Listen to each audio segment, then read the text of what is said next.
After, we have a conversation with two emerging public health leaders to hear about their experience. So our panelists have done an excellent job of talking about what the data is around health workforce needs and what some of the challenges are, what some of the core principles need to be in terms of building and preparing the public health workforce, and some of the specific recommendations on what to do to help better meet the workforce needs and have more people going into public health. So we've got that as a strong foundation to have a discussion with some emerging public health leaders who are in their graduate programs pursuing population health, and want to have a dialogue with them about what's motivating them, what matters most to them, what do they need to be able to become the next generation of health leaders and professionals that we really, really critically need now more than ever. So we're fortunate to have T. Bennally, who's a graduate student in public health at University of Washington, and Joanna Fernandez Nunez, who's a graduate student in social work and public health at the UCLA. I'm going to ask them a few questions, and after that, we'll have time for your questions. So I'm going to start out, and we'll start with Joanna, just saying maybe you can tell us what your motivations are for pursuing a career in population health, and what your current direction is in the field. Thanks, Jeff. Thanks for having me here today. I initially pursued public health accidentally. I was one of those people who didn't know I was interested in the type of work that is considered public health. And it really just stemmed from personal experiences. I'm a first generation American. My parents are from Mexico. So just being a witness to how my parents navigated healthcare and how their own health was affected by social determinants of health was my initial motivation. I think as the years progressed, and especially now with COVID and how that has really made a lot of problems that already existed much worse, my motivation is to be part of the workforce that helps reduce and eliminate some of those problems. So right now that I'm pursuing a master's in social welfare and public health, I'm really interested in the integration of social determinants of health within health services and creating trauma-informed systems of care. I think a lot of population health can be addressed within that overlap that we saw earlier of systems of care and community members, how they're connected to resources within the community. So that's currently where my interest is, and I kind of see it as a life course trajectory where I'll probably start a little bit more micro, working directly with the community and hopefully building my way up to advocacy along the way. Excellent, thank you. And as Dr. Ransom said earlier, you belong where you are and we need you, so thank you. T. Yeah, thank you. Thanks for kicking us off, Joanna. So I guess before I start, I just want to give a brief introduction. So Yate Tia Bennally initiate Twitch initially Sitna Juni Bashish Chain Dog Zalane Dasha Chedo Kiani Dashanele Akut out the nest on initially. Hi everyone. So I'm Navajo and White Mountain Apache. So I wanted to introduce first my clans, because before anything, that's my community and my family matters before myself, and that kind of like leads me into my motivation to pursue public health. So some big drivers behind that includes my personal connection to public health. So my grandma, for example, she's been so influential in my life along with my mother. And so my grandma she speaks fluent Navajo. She has that Navajo background. And so she kind of had that mistrust with like Western medicine, for example. And so experiencing a cultural barrier, but also a language barrier. And so understanding that, witnessing it as I was younger, I kind of wanted to I led down the path of maybe going into medicine. And then I thought, well, no, this is not really me, because I want to fix more of the systems or add to system change and so with the equity lens and social justice, which Montrese briefly touched on. And so those kind of are my biggest drivers for being in public health. It also goes back to my community. Although I'm living in Seattle right now, I'm trying to build up my toolkit so then that way I can eventually go back and serve my community, which might not otherwise be involved in research. And so, getting myself ready to take over that leadership position, and then also taking care of our elders and looking after our youth, who are, of course, are going to be our next ones to take over. Thank you so much. Thank you. And appreciate your your leadership and commitment. You both talked a little bit already about your life experiences that influenced you to take the direction that you're going in public health and the kind of impact that you want to have. Can you say about, we talked in this panel about some pathways into public health, where there's some program experiences that you had in addition to your life experiences that influenced you to be where you are and helped you get to be where you are? T, you want to go first this time? Sure. Okay. So prior to entering graduate school, I did a lot of work in the health promotion and education field. So this is both in a clinical and outreach setting. So I specialize in working in Native health because, of course, it's my passion, and also it's just a field that I ended up selecting. So within that, I worked a lot in diabetes prevention and also commercial tobacco prevention, all inclusive of anything from like policy development, advocacy, a little bit of research, and of course, a lot of grant writing. And so with that, I hit a barrier. I think we all get to that point where we're like, we want to do more, and able to do that, we have to, pursue a higher education, which public masters in public health just made sense. And so while being in here, I think, so I'm in my second year, it has shaped me, how it's shaped my career goals in regards to, while I love health promotion education, I think it's very important. It is a very upstream approach, and I'm confident whoever takes over in it now, my goals have shifted more towards a research-oriented pathway. So I've had opportunities out here to work with some researchers in child and maternal health, but also right now in my capstone, I'm looking at secondary data analysis that focus on Native men's health in regards to diabetes prevention. And so I see myself more in that field, especially when graduating.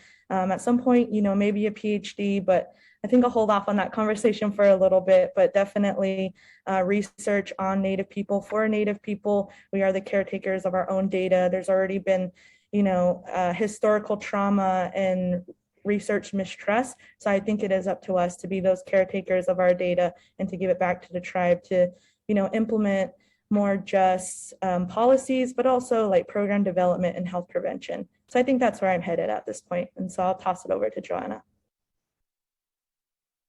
Thank you. Prior to starting grad school, I mostly had research experience and experience at nonprofit organizations. But there were two programs that I think really paved my direction towards public health and really helped me get a better understanding of what it was. The first one is the CDC CUPS Public Health Scholars Programs. I was specifically based at UCLA. And the second one is HCC Health Career Connection. I think both of those programs provided me with an opportunity to engage in an internship experience and learn on the ground what public health even meant. It's hard to conceptualize public health sometimes because it is so many things. So I think those two programs really increased my exposure to the varieties of work experiences and opportunities within public health. They also connected me to other scholars that were like-minded and had similar goals to mine. And then professional development and just getting a sense of how to navigate different professional spaces within public health. I would say those two are the main ones. Thank you. This panel is about building competencies as well. And you've talked about your pathways into public health. And in terms of the competencies that you feel like you need in order to be able to have the impact that you want to have, say a little bit about some of the key competencies that you think you're learning from your educational program, and maybe again remind us which programs that you're in, and then which are some competencies that you're not necessarily getting that you think would be helpful to you in moving forward. I'll start off this time.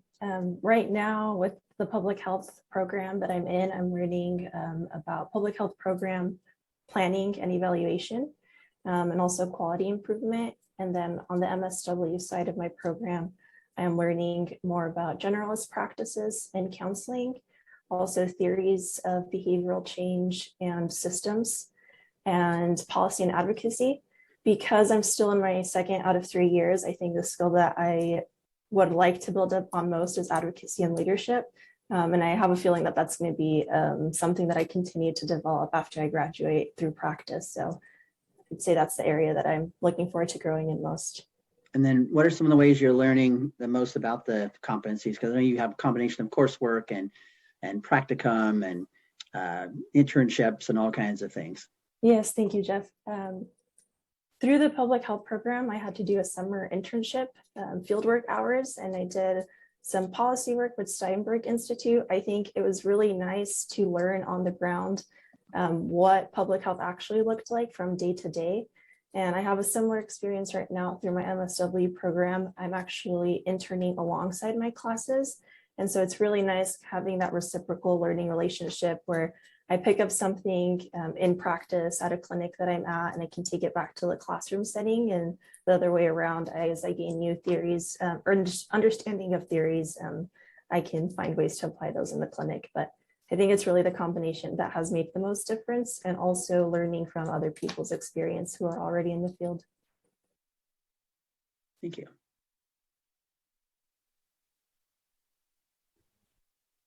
Great. So for mine, specifically at University of Washington, my program is the Community-Oriented Public Health Practice Program, COPHP. It's kind of been helpful. But the great thing about my program is that it is a problem-based learning approach. And so prior to entering our program, a lot of us had to have a minimum of 2 years of work experience. And in the beginning, I kind of like wondered what was the use of that. But now, being in coursework in year 2, it really does pay off in regards to relying on your classmates, building this network of a relationship. So that's been really helpful. And so I've been applying a lot of the theories that we've been learning currently in our program. So similar, Joanna right now is evaluation. And so we're working with a community partner, and we're evaluating one of their programs that is primarily targeted at helping unhoused families. And so in the Seattle area, so this applies to like mothers and children mostly, but I'm just working with them to see how their program can be better tailored for their population and also be enhanced and more accessible, of course. But in regards to competencies and how I want to develop that further, something that has piqued my interest, but also kind of has already been there, is the community-based participatory research, so CBPR, understanding how beneficial that is. Although it is a very long process, we got a little bit of it in our eval class, but honestly, similar to Joanna, just being out in the community, being able to develop those skills, and also using that research that will thoroughly help different communities, specifically tribal communities who might not have the resources or infrastructure to do so. Thank you. Now, as you think about your path beyond graduate work, your pathway into the population health professions, what are some of the key factors that are shaping, what your choices are, and what are some barriers that you might be finding to pursue the type of work that you really want to work and the impact that you want to have, and what are some things that would help you to be more able to do that?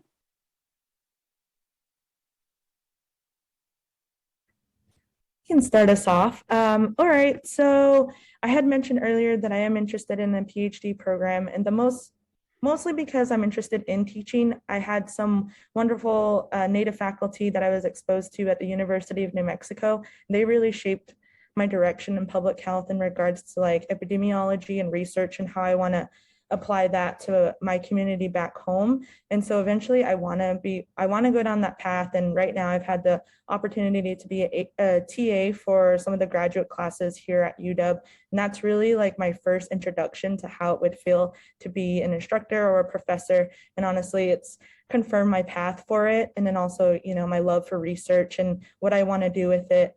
So that's really has helped. But I guess immediately as I graduate, I've been thinking about it and what I want to do and how I want to use my degree. I think something with it is just a network building. An opportunity like this is great, being exposed to as many people as possible, and also, really elevating, keeping in mind, I want to elevate tribal voices, but also like what the tribe wants.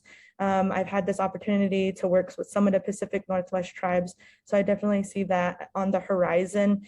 And I think that kind of like wraps up, I guess, in regards to what's next. And so I'll toss it over to Joanna. Thank you. Thank you. In addition to finding an opportunity that matches my interests and having a salary that also aligns with living situations, I think the other things that I care about are the growth opportunities within the organization that I'd like to work in, team-based culture, how inclusive the dynamics are of the team and of the whole organization. And I think the barrier that I have had to that right now, it's a good barrier, is that a lot of positions are new or changing due to the circumstances. Organizations are growing or shifting in how they are running things. So I think something that would be helpful in that is just like awareness of what's out there and the new opportunities that are emerging, which was really helpful to hear today from a lot of the speakers. So I think it'll just keep changing. I'm sure it'll be different by the time I graduate. Terrific. Well, I want to thank you both, first of all, for being here today and your excellent comments, and secondly, for giving us hope and inspiration that we're in good hands with you as we go forward with people like you that are going to be our public, that are leading from where you are now, and that are going to be our public health leaders going forward. And know that we support you along the way, and that we need you and you belong. So thank you so much.